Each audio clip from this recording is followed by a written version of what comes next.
तो आज बात करते हैं एक पुरानी, थोड़ी रहस्यमयी कहानी की। एक ऐसी कहानी जो हमें शक्ति, महत्वाकांक्षा और उनके खतरनाक नतीजों के बारे में बहुत कुछ सिखाती है। तो चलिए शुरू करते हैं। कहते हैं ना, कुछ राज राज ही रहें तो बेहतर है। और ये कहानी एक तरह से इसी चेतावनी से शुरू होती है। ये हमें याद दिलाती है कि हर ज्ञान हासिल करने के लायक नहीं होता। कुछ दरवाजे हमेशा बंद ही रहने चाहिए।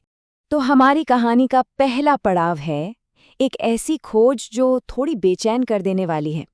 एक ऐसी खोज जो हमारे किरदारों को एक बिल्कुल ही अलग, अनजाने रास्ते पर ले जाती है। तो सीन कुछ ऐसा है, जरा सोचिए। ईसा एक सफर पर हैं और उनके साथ साथ चल रहा है उनका एक युवा शिष्य। ये शिष्य थोड़ा जिद्दी है और ज्ञान और चमत्कार देखने के लिए बहुत ही ज्यादा उत्सुक है। सुनने में तो ये एक बड़ी ही सामान्य सी शुरुआत लगती है ना? लेकिन बहुत जल्द ही सब कुछ बदलने वाला है। और तभी चलते चलते उन्हें कुछ ऐसा दिखता है जो इस पूरी कहानी का सेंटर पॉइंट बन जाता है। खाई में पड़ा हुआ एक पुराना लावारिस हड्डियों का ढांचा। ये सिर्फ एक खोज नहीं थी, ये तो आने वाले तूफान की पहली आहट थी। और इसी खोज के साथ शुरू होता है कहानी का असली टकराव। ये सब शुरू होता है उस शिष्य की एक बहुत ही खतरनाक मांग से। एक ऐसी मांग जो उसकी एम्बिशंस, उसकी नासमझी सबको सामने ना के रख देती है। तो वो नौजवान क्या कहता है? उसके शब्द देखिए, उनमें कितना अहंकार है। वो कहता है, आप तो इस धरती के सबसे महान पैगंबर हैं, तो प्लीज मुझे सिखाइए कि इन बेकार सी हड्डियों में जान कैसे डाली जाए। मतलब वो सिर्फ चमत्कार देखना नहीं चाहता, वो उस शक्ति को खुद हासिल करना चाहता है। एक ऐसी मांग जिसके वो बिल्कुल भी काबिल नहीं था। अब इस खतरनाक मांग के जवाब में ईसा का रिएक्शन देखिए। उन्होंने जो बुद्धिमानी और सावधानी दिखाई वो उनकी गहरी समझ को दिखाता है। ईसा यहाँ पर साफ साफ मना कर देते हैं।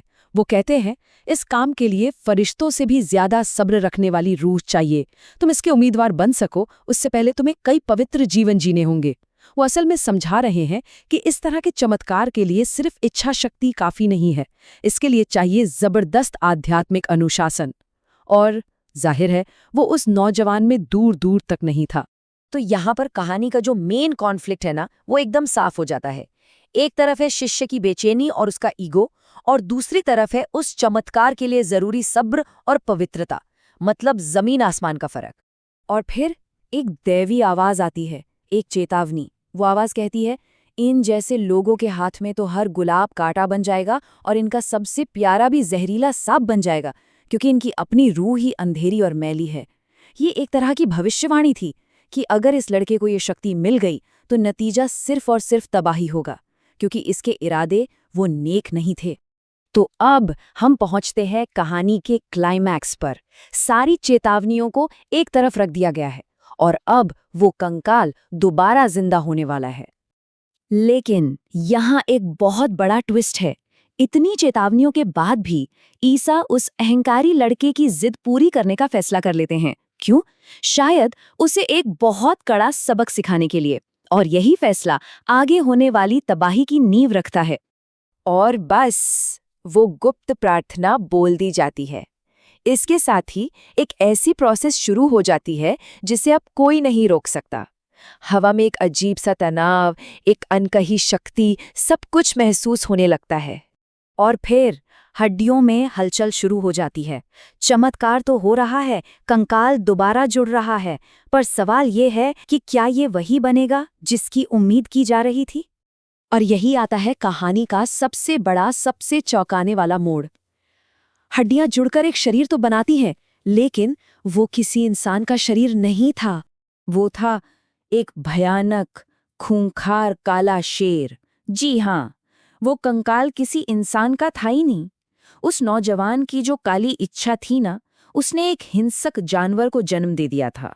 और फिर जो हुआ वो बहुत तेजी से हुआ। शेर उठता है और पलक झपकते ही उस नौजवान का सिर धड़ से अलग कर देता है, उसके शरीर के टुकड़े टुकड़े कर देता है। नतीजा एकदम तुरंत और बेहद बेरहम था। जिस शक्ति के पीछे वो पागल था, उसी शक्ति ने उसे खत्म कर दिया। एक भयानक पर बहुत ही गहरा सबक।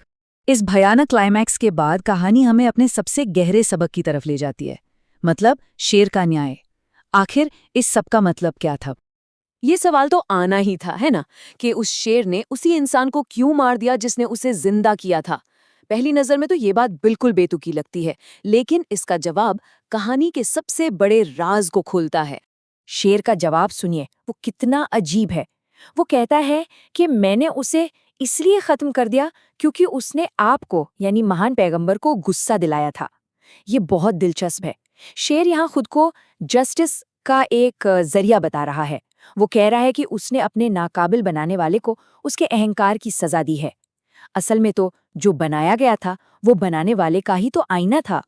और बात यहीं खत्म नहीं होती। जब शेर से पूछा गया कि उसने उस लड़के का मांस क्यों नहीं खाया, तो उसका जवाब और भी अजीब था। वो बोला, आज मेरी किस्मत में उसके शरीर से पेट भरना नहीं लिखा है। उसका ये आखिरी रहस्यमयी बयान इस पूरी घटना को और भी ज्यादा अननेचुरल बना देता है। मतलब साफ था, ये हत्या भूख के लिए नहीं हुई थी। ये एक ट्विस्टेड जस्टिस, एक बिगड़े हुए न्याय के लिए हुई थी। तो इस पूरी कहानी से हमें क्या सबक मिलता है? Let's break it down. पहला, कि कैरेक्टर के बिना पावर बहुत ज्यादा डिस्ट्रक्टिव हो सकती है। दूसरा, जो एम्बिशन सब्र नहीं कर सकती वो आखिर में तबाही ही लाती है। तीसरा, कुछ ज्ञान की कीमत बहुत भारी होती है। और शायद सबसे जरूरी बात, कि जो बनाने वाला होता है ना, उसकी बनाई हुई चीज बिल्कुल उसी की परछाई होती है। तो आखिर में ये कहानी हमारे लिए एक बहुत ही गहरा सवाल छोड़ जाती है। जरा सोचिए, ऐसी कौन सी शक्ति कोई चाहेगा अगर उसे पता हो कि वो शक्ति उसके कैरेक्टर के, उसके स्वभाव के सबसे बुरे हिस्सों को ही दुनिया के सामने लाएगी? ये सवाल हमें अपनी इच्छाओं, अपने इरादों के बारे में बहुत गहराई से सोचने पर मजबूर करता है। इस पर सोचिएगा जरूर।